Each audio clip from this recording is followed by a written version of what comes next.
Bonjour l'élite, nous sommes le vendredi 6 mai 2022. Un nouveau soleil se lève sur notre beau pays et aujourd'hui je vous emmène dans une nouvelle région du monde. Et oui, lors de la dernière vidéo il y a quelques jours nous avons parlé des Philippines, hein, de l'Asie du Sud-Est en général même. Et aujourd'hui nous nous redirigeons en Scandinavie, voilà.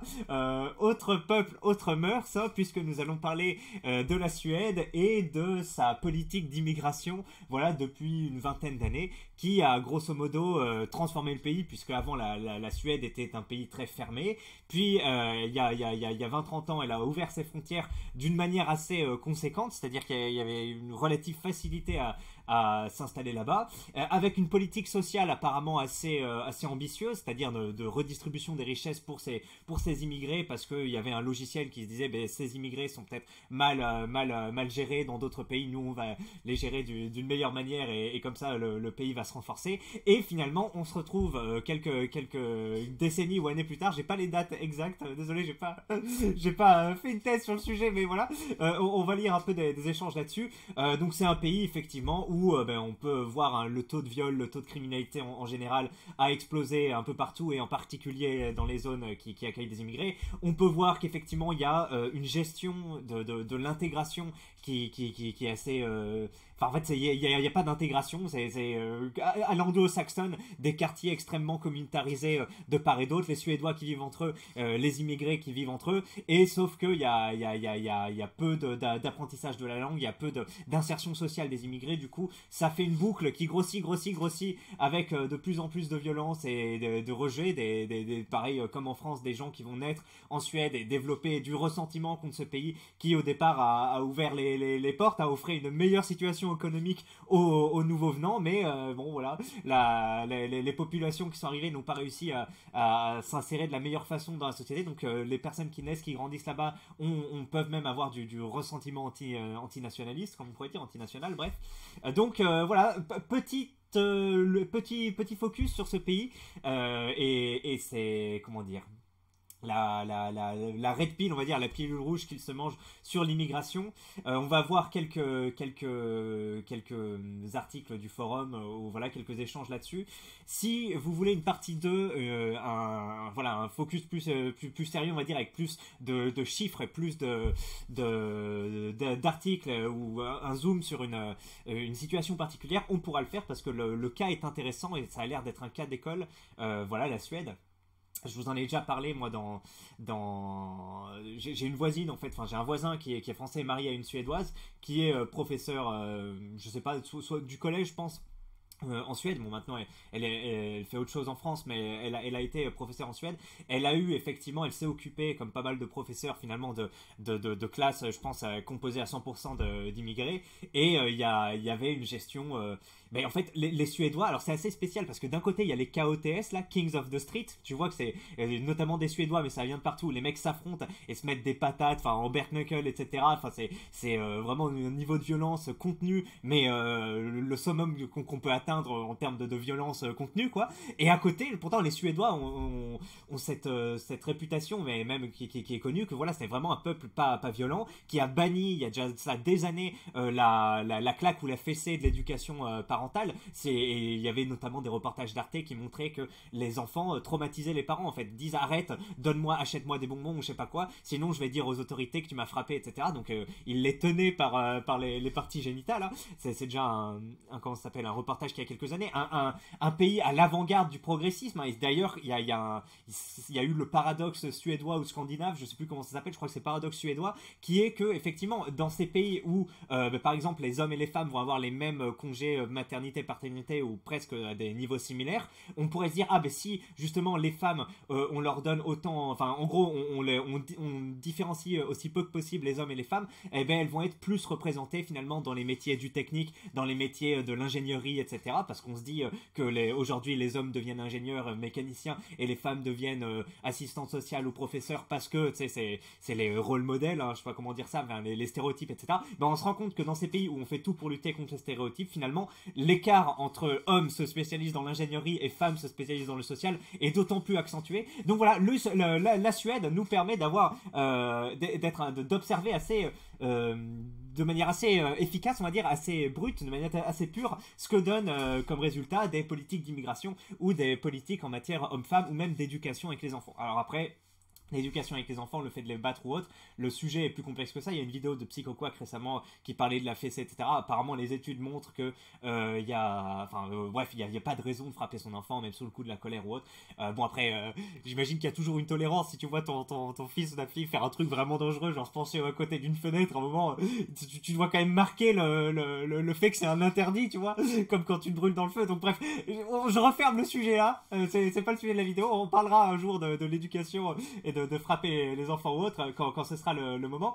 Aujourd'hui, on est sur la Suède et il y a beaucoup de sujets en fait sur la Suède. Donc c'est pour ça que je vous dis, je pense qu'on fera sans doute une partie de en termes de Suède et d'immigration. Parce qu'en fait, oui, on parle même pas de la Suède, là, on parle de la Suède et de l'immigration. Il y a l'excellente vidéo de Sofzilog, de Sofiane de son prénom, qui nous a quittés il y a 1 ou 2 ans, voilà, petit devoir de mémoire pour lui, qui voulait faire plusieurs parties même sur la Suède, mais il a malheureusement sorti que la première.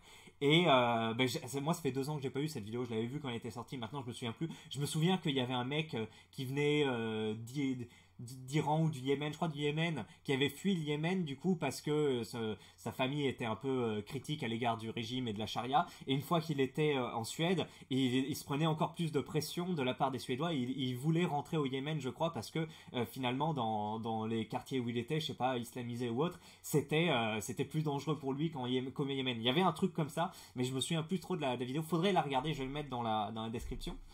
Voilà, donc ça parlait Suède, paradis progressiste ou désastre gluant. Vous pourrez regarder cette vidéo pour parfaire votre connaissance de ça. Après, donc il y a eu un nouvel événement récemment où des personnes de l'extrême droite ont, notamment un mec, un petit gros, je crois, si je me souviens pas de son prénom, non, a brûlé un Coran, voilà, en position Charlie Hebdo, ou en position Benjamin Ledig, position Mila, voilà, il a voulu un peu susciter une réaction de la part de ses congénères islamisés, et du coup effectivement ça a pas loupé. Alors est-ce que ça a pas loupé? Bon, c'est toujours le serpent qui se mord la queue, quoi.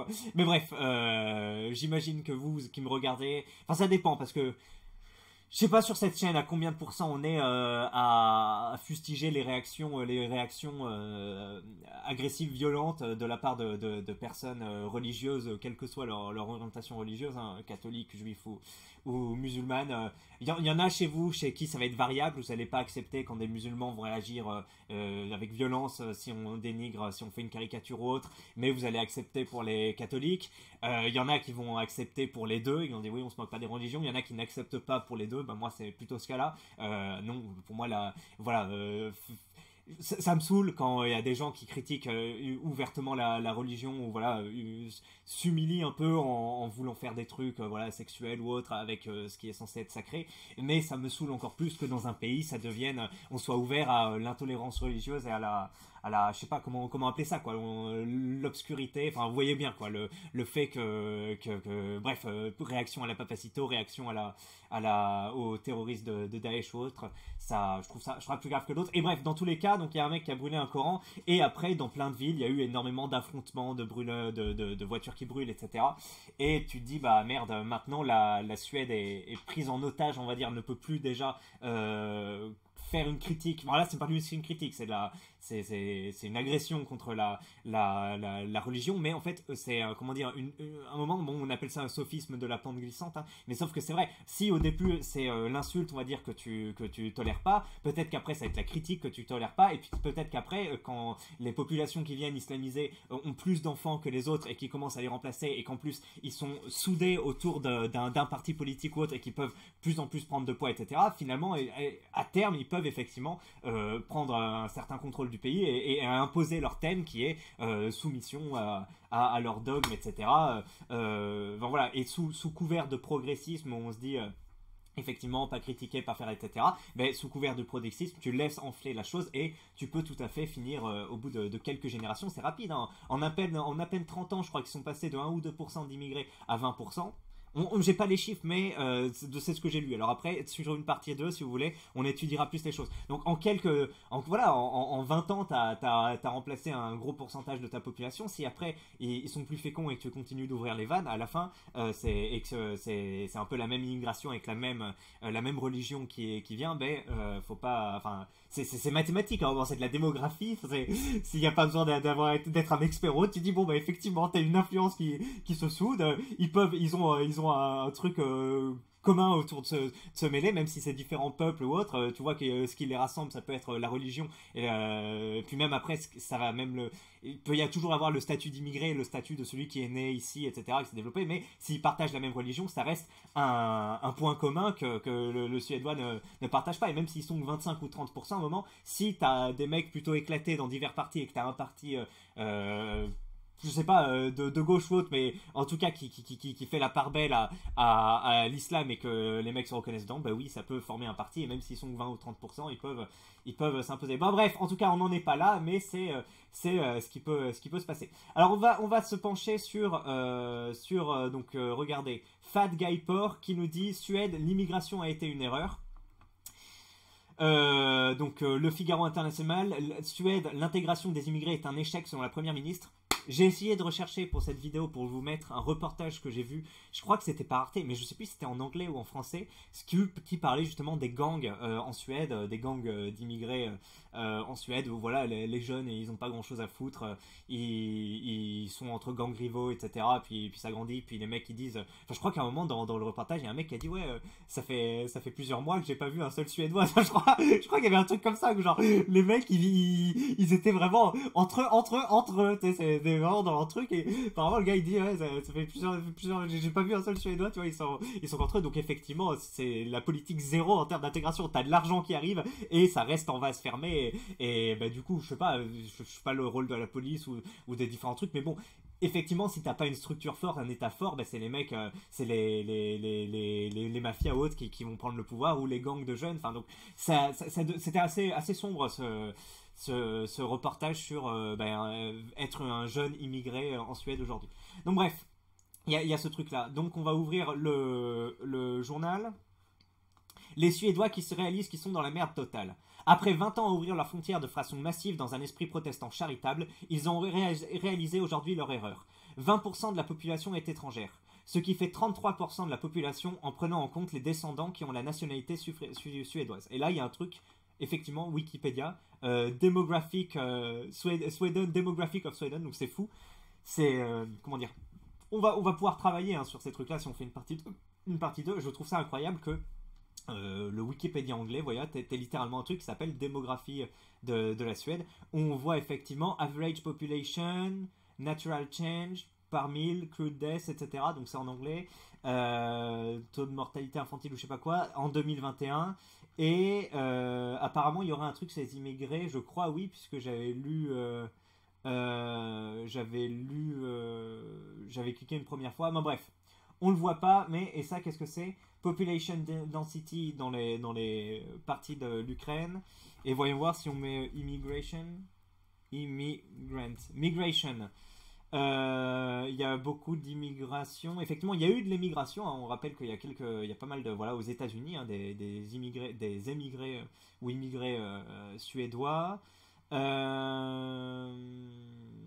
Et donc là, ils disent que leur taux de fécondité ou de reproduction, je sais pas comment dire, des immigrés est plus large que ceux des Suédois, et c'est tout à fait normal dans tous les pays du monde. Une fois que tu arrives à un certain niveau de développement, tu fais moins d'enfants.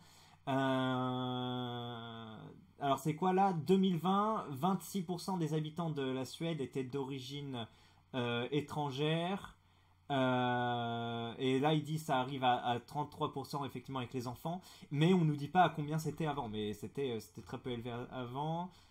Statistiques Sweden, écoutez, bon, on va pas tirer plus de jus de cet article Wikipédia, mais qui est quand même intéressant. Et encore, d'ici 20 ans, on sera à 50% avec leurs conneries, alors que la Suède est un pays historiquement sans immigration. La red pill qu'ils se sont pris en pleine gueule ces dernières semaines vu que les grandes villes sont encore plus remplacées que chez nous. Cependant, soyez rassurés, ils vont toujours pas voter extrême droite. Oui, effectivement, à un moment quand tu es pris dans la boucle, c'est le petit syndrome de Stockholm. Hein, beaucoup de personnes sur cette chaîne, je pense, qu'à un moment on adopte un regard critique à l'égard de l'immigration au bout de X et X pilules rouges, on peut dire, ou discussions, ou faits, ou agressions, ou voilà. À un moment, tu te dis oui, effectivement, ça change. Mais les Suédois, qui eux, si ils ont, enfin bref. En tout cas, pour l'instant, ils basculent pas. Ils continuent de dire, vas-y, on continue d'ouvrir les vannes, même si le gouvernement lui réagit. Qu'est-ce que je voulais dire d'autre? Parce que oui, il y avait une vidéo qui tournait un moment où c'était des immigrés ou je sais pas sans papier ou autres qui gueulaient en Suède et t'avais une femme noire dans le truc. Mais vraiment, on a l'impression que c'était une actrice payée parce qu'elle arrêtait pas de dire ouais, alors qu'elle était en Suède. Hein. Donc la Suède a eu effectivement quelques colonies, mais vraiment, enfin c'était pas un truc d'ampleur incroyable comme d'autres pays, comme les Pays-Bas, la France ou l'Angleterre. Et il y a eu effectivement un peu de compagnie d'esclavage. Après, reste à voir en termes de niveau et s'ils ont colonisé quel pays ou autre. Mais ils ont joué un petit rôle effectivement dans de la colonisation et du trafic d'esclaves. Mais effectivement, ils n'ont jamais complètement, comment dire, écraser un pays, appliquer leurs lois dans un autre pays, etc. Et pourtant, ils se mangent quand même une immigration importante de pays qu'ils ont sans doute jamais touché.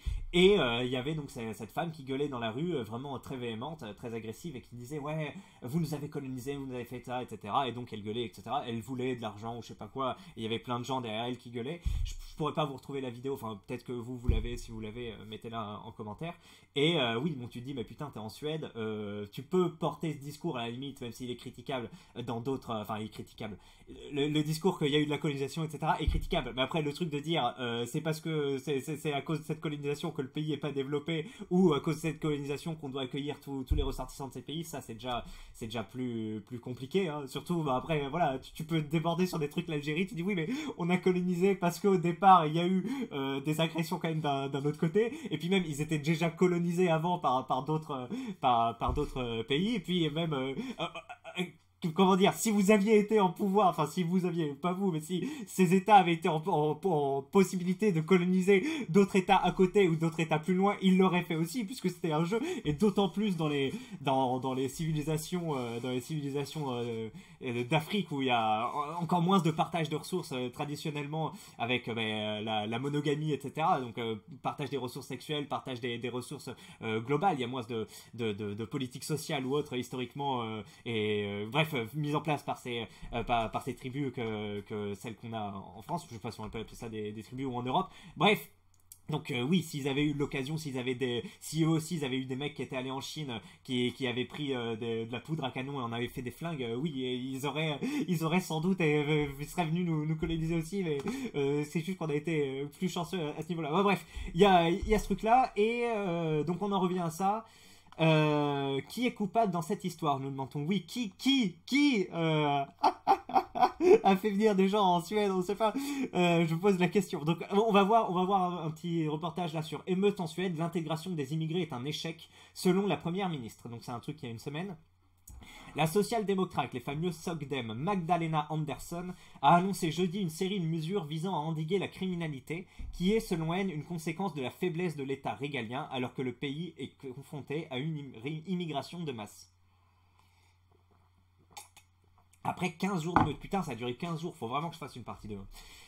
15 jours d'émeutes qui ont secoué violemment le pays et fait déjà une centaine de blessés parmi les forces de l'ordre, la première ministre suédoise Magdalena Andersson s'est exprimée jeudi, annonçant notamment un plan et des moyens visant à combattre la criminalité en Suède. La chef du gouvernement veut s'en prendre en particulier à la criminalité juvénile, qu'elle souhaite enrayer grâce à une collaboration plus étroite entre la police et les services sociaux, et des outils de contrôle pour s'assurer que les enfants restent à l'école et ne traînent pas dehors sans l'accord de leurs parents.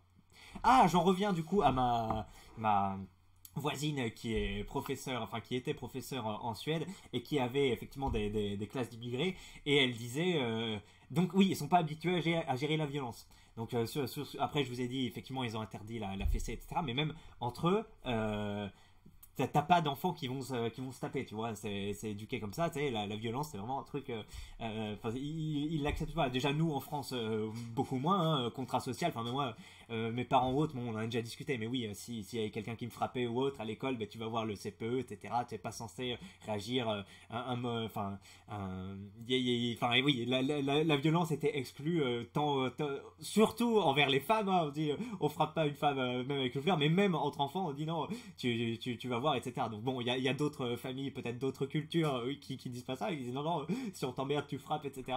Moi, c'était pas le cas, et pas mal de mes contemporains aussi.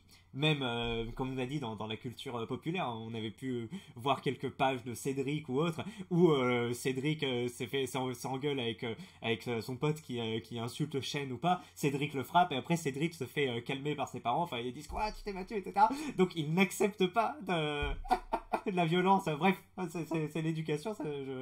Je vous apprends peut-être quelque chose si vous n'avez pas vu les autres vidéos, mais normalement je vous apprends rien. Et donc les Suédois, c'est encore plus marqué leur aversion à l'égard de la violence. Et elle me dit oui, il y avait un enfant marocain qui avait frappé un autre, je sais plus la nationalité de l'autre, et elle disait on était là quatre adultes avec l'enfant, et on savait pas, on se regardait, on se disait mais c'est pas normal, tu sais, je crois qu'il avait frappé une fille en plus, et ils disent c'est pas vrai, et alors que lui se trouvait dans son bon droit, tu sais, et tu sais, ça coulait tellement de sources pour les comment ça s'appelle, les professeurs qui pouvaient pas expliquer à l'enfant, et l'enfant ça coulait de source aussi, et tu sais c'était deux valeurs, et les deux communiquaient pas. En plus je pense qu'il parlait mal la langue, et du coup pour lui c'était genre oui mais tu sais elle a dû, je sais pas, elle a dû faire un truc qui l'a contrarié donc il l'a frappé, et les autres n'arrivaient pas à lui faire comprendre que c'était pas normal, et elle l'engueulait pas, tu vois, c'était enfin bref, elle nous avait raconté ça, c'était quand même un peu étonnant. Donc oui, il peut y avoir un décalage absolu entre la façon de gérer l'immigration et voilà, ton paradigme sur lequel tu t'es construit avec ta population qui a un contrat social, etc. depuis X années, et effectivement ces nouvelles populations qui arrivent, qui n'ont pas été éduquées de cette manière, qui ont des valeurs différentes, et et à un moment, il y a un truc qui se passe pas. Tu te dis, la France... bref, je sais plus combienième puissance mondiale, on est en train de baisser dans les classements, armes nucléaires, tout ce que tu veux. Tu as littéralement des bandes de Roms qui arrivent dans les métros de la capitale. T'as comment ça s'appelle, le conducteur de tram ou un message enregistré qui va dire attention, il y a des pickpockets qui sont rentrés. Oui, mais en fait, il y a les droits de l'homme, donc même s'il y a des flics qui les prennent, ils doivent les relâcher. Tu peux, en fait, tu peux rien faire. T'as juste là, t'as 6 meufs qui arrivent, qui voient une chinoise ou autre et qui vont aller la faire chier, voir la voler, lui mettre la pression, enfin bref, il y a le truc, et tu ne peux rien faire. C'est parce qu'on s'est construit avec ces lois, on dit oui bon, les enfants doivent être protégés, si un pays veut pas accepter ses ressortissants, on les sort pas, etc. Mineurs isolés, tout ça, et mais t'en arrives à oui, bah en fait il y a de l'huile qui se balade au milieu de l'eau, et les lois de l'eau ne peuvent pas empêcher cette huile de circuler. Donc après, une fois que cette huile devient majeure, et bien oui, voilà, t'as les lois, tu peux les envoyer, etc. Mais sauf que tant qu'elles sont mineures, et bien ça se passe comme ça, et tu te dis mais putain, effectivement, pays développé, tout ça, budget, et comment ça se fait qu'on ait cette faille? Ben là, en Suède, c'est encore pire, c'est ça, mais puissance 10.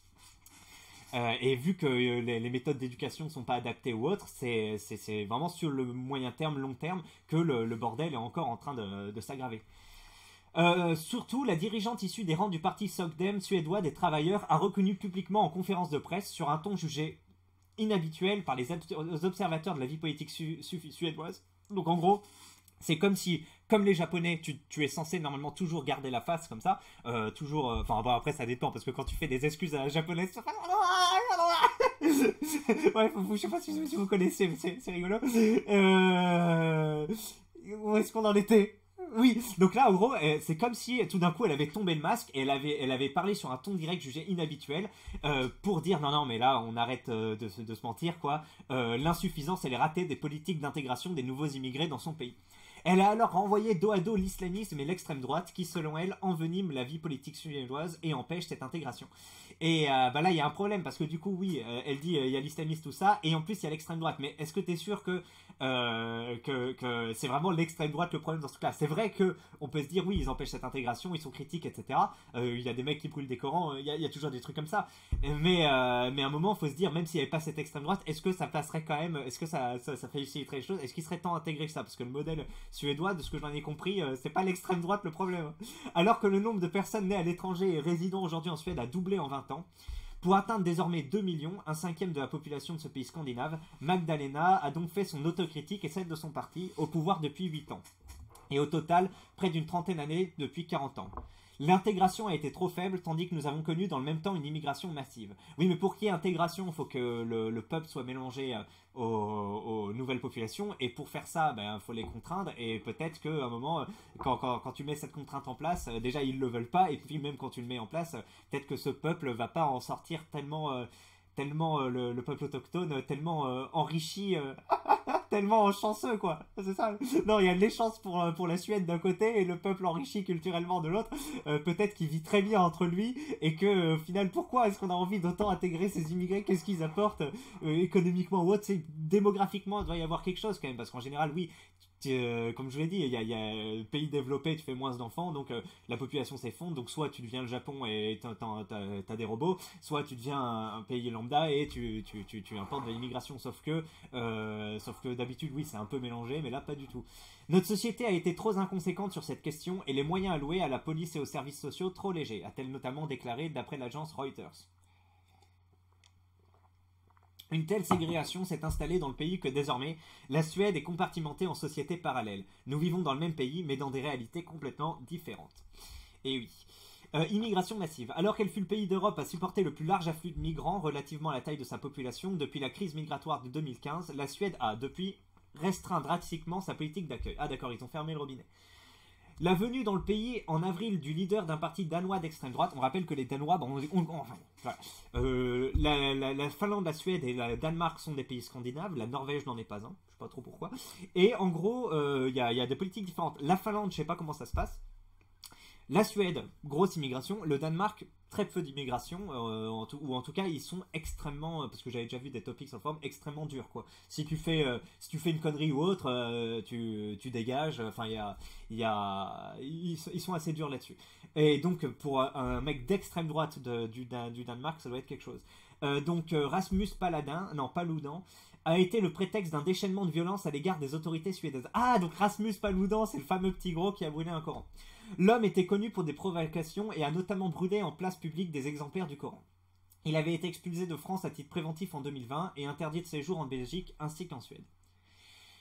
Depuis le 14 avril, l'annonce de sa venue en Suède a provoqué le soulèvement de quartiers très fortement islamisés du pays et des camions de police ont notamment été incendiés au cri de Allah Akbar, comme l'ont notamment rapporté les journalistes de l'AFP.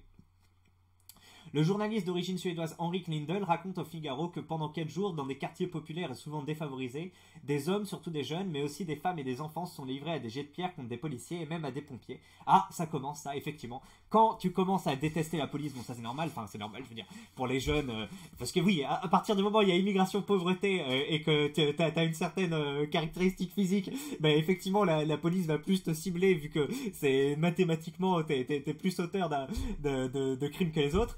Et vu que t'es plus ciblé par la police, tu commences à développer du ressentiment. Alors du ressentiment qui peut se traduire par des regards de défiance, des mots, des gros mots, etc. utilisés à l'égard de la police, qui du coup peut se traduire par une réponse plus ferme de la police dans le langage ou dans les actes, qui peut se répondre du coup par oui les policiers ils nous contrôlent, ils nous frappent, etc. Et du coup ça fait effectivement un petit engrenage sympa où à la fin les jeunes détestent la police déteste les jeunes et ça devient le bordel. Et puis comme tout ce qui après par extension a le drapeau du pays, parce qu'il y a le drapeau du pays et puis l'uniforme, etc.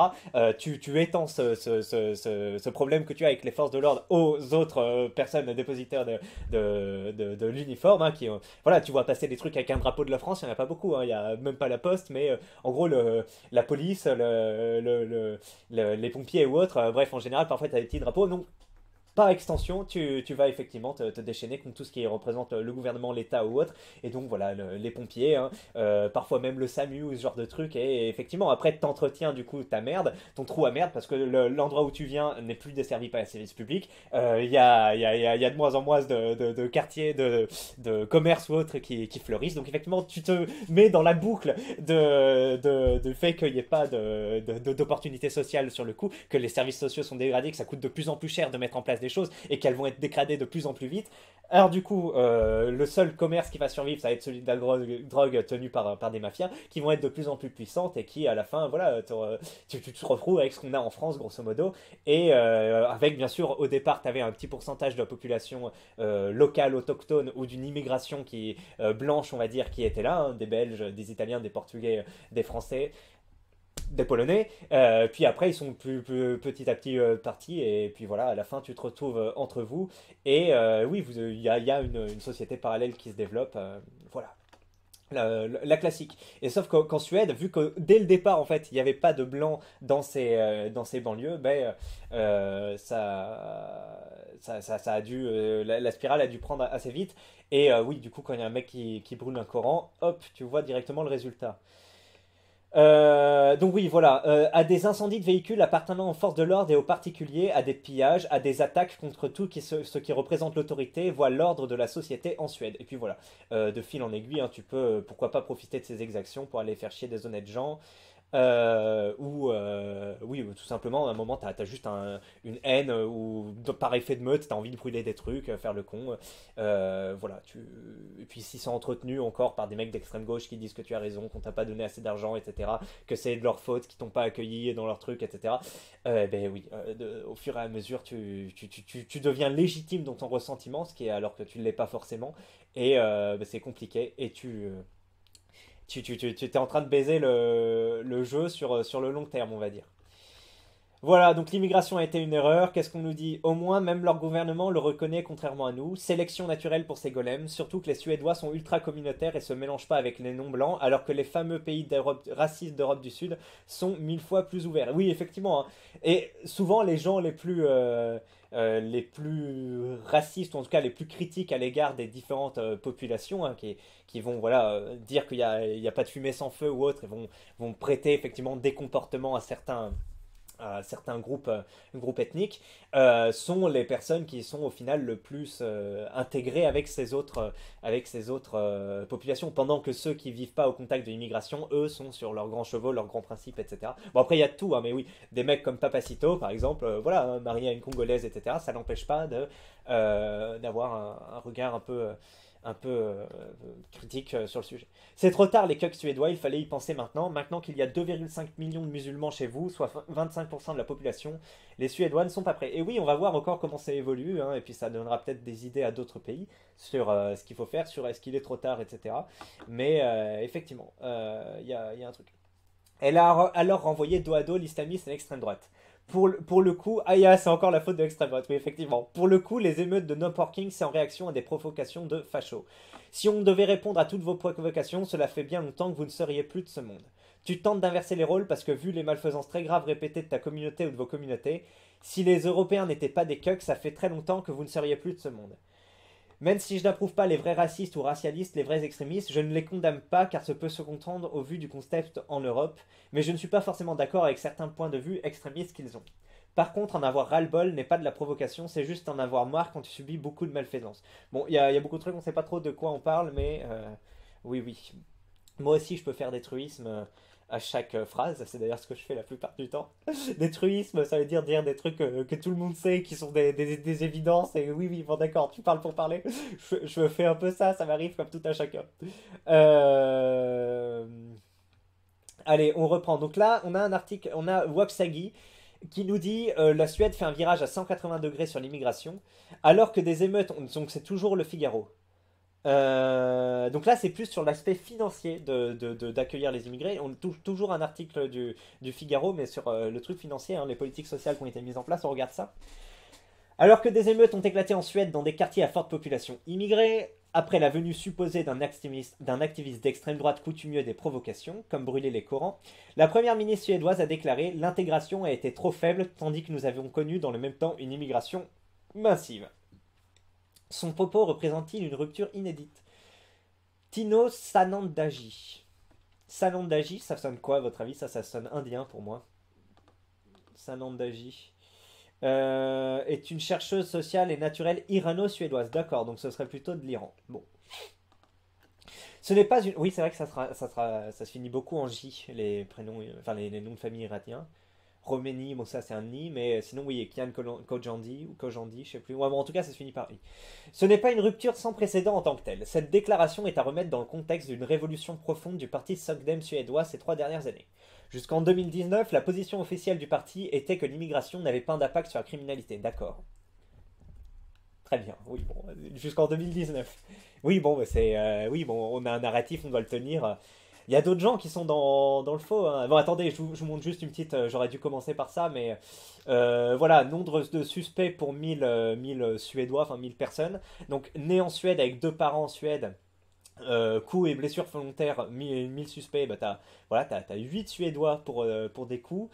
Attends, non, ça veut dire nombre de suspects pour 1000. Personnes soupçonnées d'infraction, nombre de suspects pour 1000 parmi les personnes nées en Suède. Ok. Bon, en tout cas, on va regarder ça. C'est 8 pour des personnes d'origine européenne de l'Ouest ou des USA, donc d'Amérique du Nord, ça va être de 8,7 et 9. Pour des personnes de Chine, Japon, Taïwan, ça va être 10, c'est déjà un peu plus élevé. Pour l'Asie centrale, dont Afghanistan, merci de préciser, hein, Asie centrale, voilà. Petit Afghanistan, effectivement, beaucoup de réfugiés afghans, on est à 61, donc directement 6 fois plus. Et pareil, Afrique du Nord, 6 fois plus. Et Afrique du Sud, 8 fois plus, puisqu'on passe à 76. Voilà, petit record. Meurtre, donc meurtre, voilà, 02, 02, 01, 01. Ah, il y a moins de meurtres par les Canadiens, tout ça, les Européens de l'Ouest que par les Suédois. On passe directement à 7 fois plus que les locaux pour l'Asie centrale, dont Afghanistan. Après, l'Asie centrale, c'est grand, il y a peut-être autre chose. Il peut y avoir des Turcs, il peut y avoir des Arméniens, peut y avoir Kazakh ou autre, mais je pense que le plus, ça doit être ouais, Syrien, ça doit être Syrie et Afghanistan, en fait, grosso modo, Asie centrale. 0,8 pour l'Afrique du Nord, quand même 4 fois plus que les locaux, et 1,73, petit record pour nos amis subsahariens, voilà, qui là aussi dépassent l'Asie centrale en termes de meurtre. Pour les viols sans violence, on est à peu près à 10 pour toutes les populations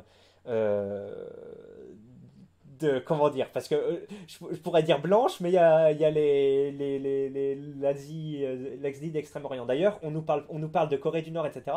On nous parle pas d'Asie du Sud-Est, là. Où sont les statistiques pour l'Asie du Sud-Est? Et où est la statistique pour l'Inde?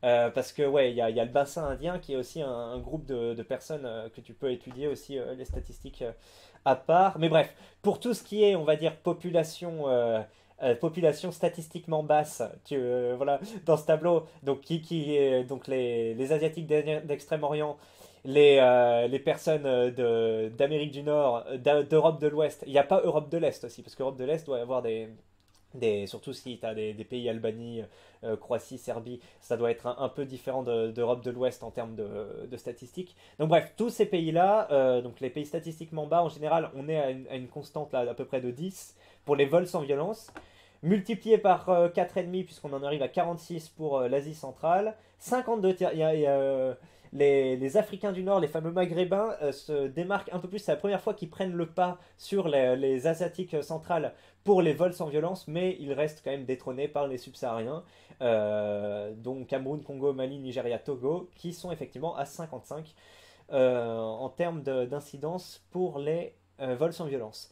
Par contre, pour les vols, y compris tentatives, ah non, non, pardon, vol, j'avais mal lu, parce que je me dis comment il peut y avoir des tentatives de vol, il y a moins que de vol. Non, non, c'est des viols, en fait, tout simplement. On rajoute un i.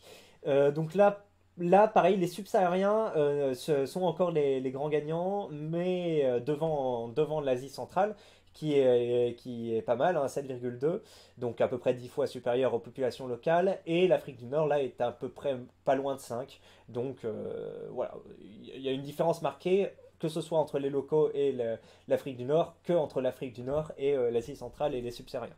Et enfin, les fameuses agressions S, hein, là, c'est nos amis d'Asie centrale qui gagnent, hein, de très loin. On est pour un 0,7 sur les populations statistiquement basses, avec très peu pour tous nos ressortissants d'Extrême-Orient, effectivement. Et alors là, c'est un truc que me disait ma femme, sans déconner, hein.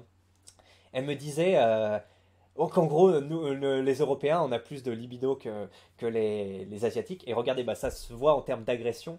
Bon, après, il y a d'autres facteurs qui excluent ça, mais pour tout le reste, que c'était méfaits, meurtres, etc., c'était assez comparable entre les Asiatiques et le reste. Et pourtant, là, c'est 2 fois plus court pour les Asiatiques que pour le reste. Après 0,6 aussi pour les USA, il y en a moins, mais on voit qu'il y a un différentiel beaucoup plus marqué.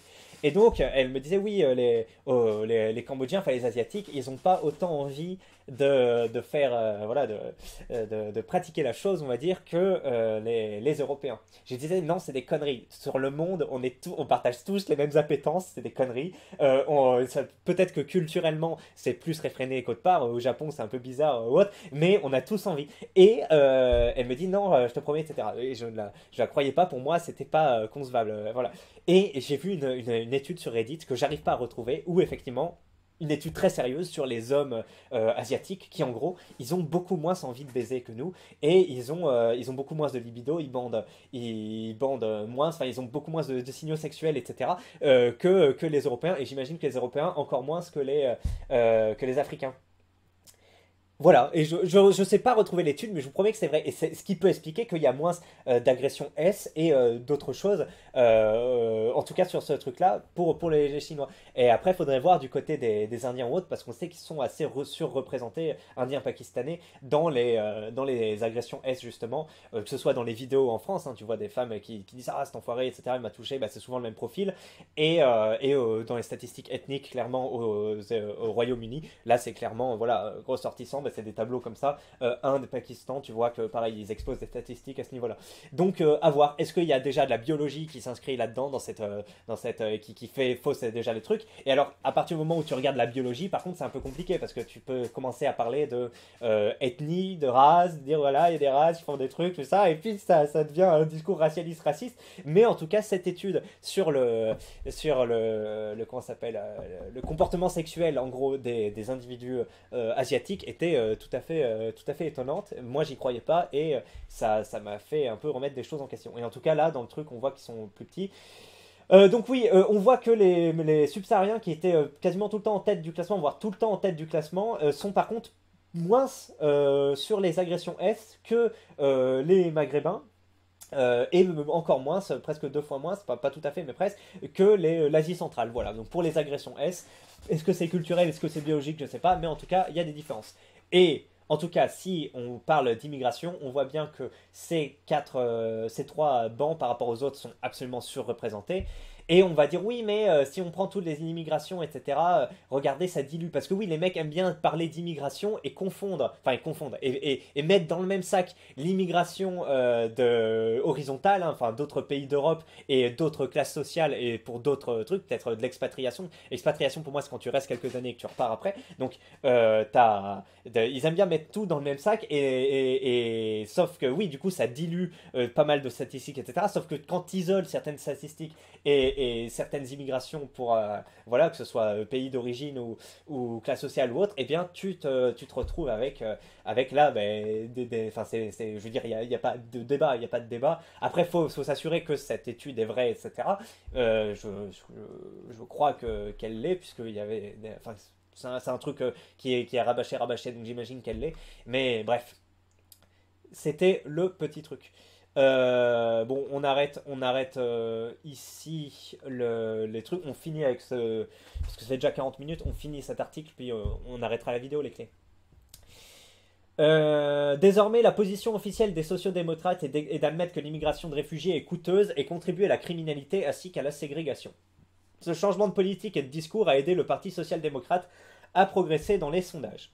Ah, c'est un peu la trajectoire inverse de Mélenchon. Enfin, quoique, parce que si, il y en a qui. Bah, moi, par exemple, oui, je suis plus attiré par Mélenchon, par son parti, parce que justement, il est dans un discours enfin, moins critique à l'égard de l'immigration qu'avant, ce qui a généré le départ de Kuzmanovic ou autre. Il faut aussi noter que la nouvelle première ministre, Magdalena Andersson, n'a jamais appartenu à l'aile d'extrême gauche, migrationniste et utopiste de son parti.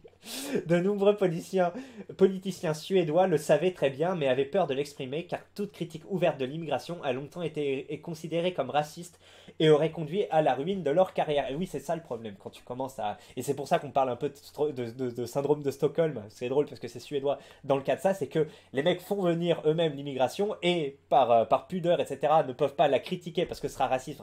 Et ça, c'est le problème du wokisme en général. C'est pas forcément sur le coup que ça détruit une société, mais que ça remet en question certains discours qui peuvent être perçus comme vrais ou autres, enfin bref, que tu peux plus en parler. C'est le politiquement correct, tout simplement, mais sauf que le wokisme, c'est une forme exacerbée de politiquement correct, et derrière, ben, quand tu peux pas traiter un problème s'il y en a un, parce que dire que c'est un problème, c'est du racisme ou autre, et ben oui, effectivement, tu fais grossir le truc, et à la fin, tu vas être obligé d'admettre que tu t'es trompé, ou que ce sera tout simplement trop tard. Ce sera trop tard. Que pense l'opinion publique suédoise de la question de l'immigration? Ce qui a changé, c'est que le mécontentement croissant de l'opinion sur ce sujet a forcé les élites politiques du pays à se plier aux souhaits de l'électorat. Aussi bien la droite de l'establishment que la gauche SOCDEM ont ainsi modifié leur politique et leur discours en matière d'immigration à presque 180 degrés. La Suède est une société de consensus. Alors que presque tout le spectre politique, à l'exception d'une petite minorité, était favorable à l'ouverture des frontières en 2015 ou 2016, quasiment tout le monde disait oui, on ouvre les frontières en 2015, crise migratoire. Alors, à cause de quoi en 2015? Je sais pas. Non, parce que Syrie, tout ça, c'était avant. Non, je sais pas pourquoi en 2015 il y a eu un truc. Parce que l'Afghanistan, bah, c'était récent. Enfin, donc bref. Enfin, il y a toujours eu des immigrés afghans, j'ai l'impression. Dans les camps de Calais, là, ça fait des années qu'on parle d'immigrés afghans. Pourtant, c'était avant les talibans. Presque. Et bah, Syrie c'est compréhensible, hein, parce que 2011, depuis Bachar, mais. Presque tout le spectre politique, à l'exception d'une petite minorité, soutient désormais la limitation de l'immigration. Alors en France, c'est pas tout à fait comme ça, mais il y a aussi, je pense, ça va aussi dans ce sens. À un moment, il y avait pas mal de gens pour, et maintenant, il y a plus de gens contre. La Suède a toujours été caractérisée comme un pays homogène avec très peu d'immigration. Quand les choses ont-elles changé et à quelle vitesse? Pendant la période 85-2015, l'immigration au titre de l'asile en Suède a été environ 4 fois plus importante par habitant que dans les autres pays d'Europe de l'Est. De sorte que la part de la population d'origine non occidentale est passée de 2% à 20% de la population en 2022. 2022, fin du Kali Yuga, etc. Bref. Résurgence des dieux grecs et nordiques par la 8e porte. Les gouvernements estimaient alors que le système de protection sociale supérieur suédois éviterait les problèmes déjà observés en France et dans d'autres pays européens. Les faits leur ont prouvé qu'ils avaient tort. Et oui, parce qu'en plus en Suède, ils se disent oui, mais nous on a tout compris. On a des prisons où les mecs ils caressent des hamsters. Tu sais, et enfin, c'est ce que je vous disais tout à l'heure quand on dit oui, on applique une politique et une éducation qui convient, enfin qui marche avec des gens qui ont vécu dans cette société et qui ont ces valeurs. Mais va faire caresser des hamsters ou je sais pas quoi, ou faire de l'éducation positive, de la prison positive en Suède, parce que soi-disant ça marche, alors que tu dis oui, ça coûte moins cher, les mecs sont plus réintroduits, etc. Oui, mais sauf que tu parles pas de la même population, vas-y, importe les immigrés, fais tes trucs là avec les mecs qui sont libres, qui peuvent caresser des hamsters ou je sais pas quoi, et on va voir si ça vous coûte vraiment moins cher et si les résultats sont plus sympas. Ou si la prison ne se transforme pas en temple islamique ou je sais pas quoi, vous allez... Enfin bref. Oui, bref. Allez. Les faits leur ont prouvé qu'ils avaient tort, mais il leur a fallu très longtemps pour l'admettre. Dans les enquêtes actuelles, moins de 10% de l'opinion pensent que l'intégration a été un succès. Tiens donc, le vivre ensemble ne fonctionne pas. Voilà, c'était la fin de cette première partie sur la Suède. L'élite, j'espère qu'elle vous a plu, ou en tout cas que vous avez appris des choses, ou au contraire, ce que j'ai dit vous paraît complètement débile, hors sol. J'ai pas l'impression d'avoir dit beaucoup de conneries dans cette vidéo, hein. Donc à voir, mais bon, je peux toujours être contredit. Mais voilà, est-ce qu'une partie 2 vous botte toujours, je pense, hein, un peu plus travailler, peut-être le chiffre, tout ça. Mais quoique, je pense que non, peut-être pas besoin de partie 2. On a déjà vu pas mal de choses. Ouais, c'était assez exhaustif. Donc bon, on se penchera peut-être en guise de partie 2 sur le Danemark, pour voir un peu en comparaison de criminalité, de trucs comme ça. Mais je pense que la Suède, c'est déjà pas mal. Après, faut voir si je revois la vidéo de Sovzilog. Bon, l'élite, pour moi, c'est terminé. Je vous souhaite une excellente fin de semaine, mais je pense que je refais une vidéo demain. Et puis voilà, à la prochaine. Allez, salut et merci.